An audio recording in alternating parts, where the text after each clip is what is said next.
وہی ایشو جو برننگ اس وقت چل رہا ہے ہمارا جو مری والا، سر اس کا اصل بیک گراؤنڈ یہ ہے جو میں سے اپنی دانش میں سمجھ رہا ہوں کہ ہم سود کو تو حرام قرار دیتے ہیں، جبکہ سود کا مقصد یہ ہے کہ کسی کی مصیبت کو، کسی کی پریشانی کو ہم یوٹیلائز کریں، اسے ڈبل پیسے مانگیں، 3 گنا مانگیں، تکلیف دیں۔ وہ بھی سود ہوتا ہے کہ رات کے 3 بجے رکشے میں کراچی سے ایک بس سے اترتی ہے فیملی، 3-4 بچے ہیں، اور وہ نماز پڑھنے والا رکشہ ڈرائیور ان سے اس جگہ جہاں دن میں 50 روپے مانگتا ہے وہ رات کے ٹھنڈ میں کہتا ہے ہم 200 روپے لے گا، تو یہ بھی کسی کی مصیبت سے فائدہ اٹھانا۔ تو وہی سیم سچویشن مری کے ہوٹلز میں ہوئی ہے۔ سر جولائی میں ہمارے یہاں سندھ میں ایک ایکسیڈنٹ ہوا تھا تیز گام کا، اور سلام ہے سندھ کے عوام کو جو انہوں نے اس گرمی میں، اس تپتے ہوئے صحرا میں نکل کے اپنے اپنے گھروں سے آئے۔ میں کہتا ہوں سر اپریشیشن بھی ضروری ہوتی ہے اور لوگوں کو کرٹیسائز بھی ضروری ہے، سزا بھی ضروری ہے۔ بنیادی طور پر چلیں، میں نے عرض کیا تھا، آپ نے بھی یہ بات کی کہ ہم مجمع ہیں جو بھی ہے، لیکن ہمارے پر کوئی چیک اینڈ بیلنس نہیں ہے، کوئی ان ہوٹل والوں پہ قتل کا کیس نہیں کر رہا۔ یہ 22 افراد کے مرڈر کے FIR ان کے اگینسٹ کٹے، نام سے کٹے باقاعدہ، تاکہ لوگوں کو عبرت ہو۔ دیکھیں بات یہ ہوتی ہے کہ اکثر میں آپ نے بھی محفلوں میں اور ہم سب سنتے ہیں کہ جی بحث ہو رہا ہوتا ہے تو کہ جی وہ فلانا اتنا کھا گیا، وہ 5 ارب کھا گیا، وہ 100 ارب کھا گیا، وہ روڈ کے پیسے کھا گیا، وہ اسکول کے بچوں کی فرنیچر کے پیسے کھا، الف بے، یہ پوری ایک داستانیں بحث چلتی ہیں۔ اچانک ایک صاحب اس محفل میں بولتے ہیں، اکثر ہوتا ہے، ہر محفل میں ہوتا ہے، ارے جی ساری قوم ہی ایسی ہے۔ کیا ہوا؟ کیسے؟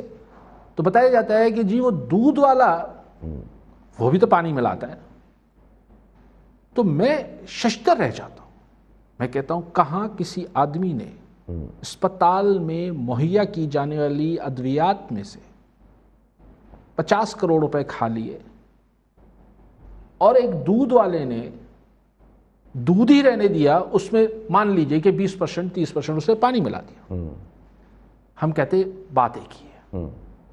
لہٰذا چونکہ دودھ والا پانی ملا رہا ہے، اس لیے وہ بھی خیر ہے، اس نے اگر دواؤں کے پیسے کھا گیا یا اسکول کے فرنیچر کے پیسے کھا گیا تو کوئی بات نہیں نا، سارا معاشرہ ایک جیسا ہے۔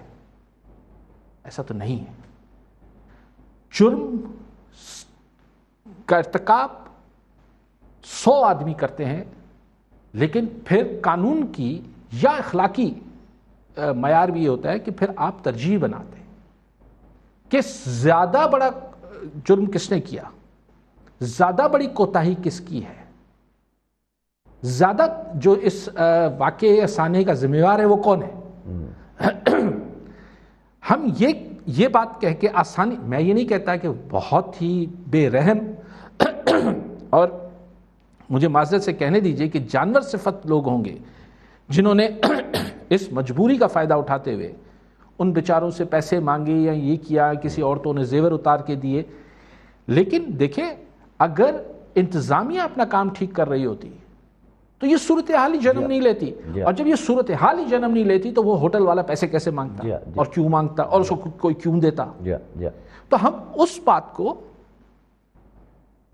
ترجیح پر سیکنڈری لے جاتے ہیں کہ ہاں یہ تو، لیکن یہ بات میں کہتا ہوں بالکل آپ کرٹیسائز کیجئے، نہیں وہ قابل مذمت ہے، ان کو شرم آنی چاہیے، اور جو بھی جہاں بھی یہ حرکت کرتا ہے کہ کسی کی مجبوری کا فائدہ اٹھاتا ہے، جہاں بھی جو بھی، وہ انتہائی بے شرمی کا معاملہ کرتا ہے، اس پہ کوئی دو رائے نہیں۔ لیکن سر جی دیکھیں چیزوں کو اس کے صحیح پرسپیکٹو میں دیکھیں، اس کو صحیح زاویے سے دیکھیں۔ اگر اسٹیٹ ادھر حکومت نے ایسا ماحول بننے ہی نہ دیا ہوتا تو یہ جو ہم اس کے بعد کی شرپسندی ہے یا شیطانگی ہے یا کمینگی ہے، معذرت سے لفظ، وہ پیدا کیوں ہوتی ہے اگر گاڑیاں پھنستی ہی نہیں، اگر روڈ کلیئر ہوتے، اگر گاڑیاں جانے نہ دی گئی ہوتی، یہ جو بھی سارے معاملات ہیں، تو ہم بڑے سب جی سارا معاشرہ ایسا ارے نہیں ہے، وہ مرنے والے بھی اس معاشرے کے تھے، ان کا تو کوئی گناہ نہیں تھا سر، ایسا نہ کریں۔ میر صاحب کی گزارش کر رہا ہوں، نقوی صاحب کو گزارش کر رہا ہوں، باقی سب پارٹیاں ایک جیسی ہیں، یہ دنیا میں ایسا ہی ہوتا ہے، جو جیسا کلچر میں رہتا ہے۔ امریکہ میں ریپبلکنز اور ڈیموکریٹس میں کیا کوئی زمین آسمان کا فرق ہے؟ لیکن پھر لوگ یہ دیکھتے ہیں کہ نسبتاً بہتر کون ہے. ایسا نہیں ہے کہ ڈیموکریٹس اور ریپبلکنز میں کوئی زمین آسمان کا فرق ہے, پھر نسبتاً دیکھا جاتا ہے. تو ادھر بھی آپ نسبتاً دیکھ لیں, جو آپ کو بہتر لگ رہا ہے وہ بہتر ہوگا. اب آپ کہیں نہیں جی ہمیں زمین آسمان کا فرق چاہیے, اس معاشرے میں یہی آئٹم بکے گا, یہی ہے.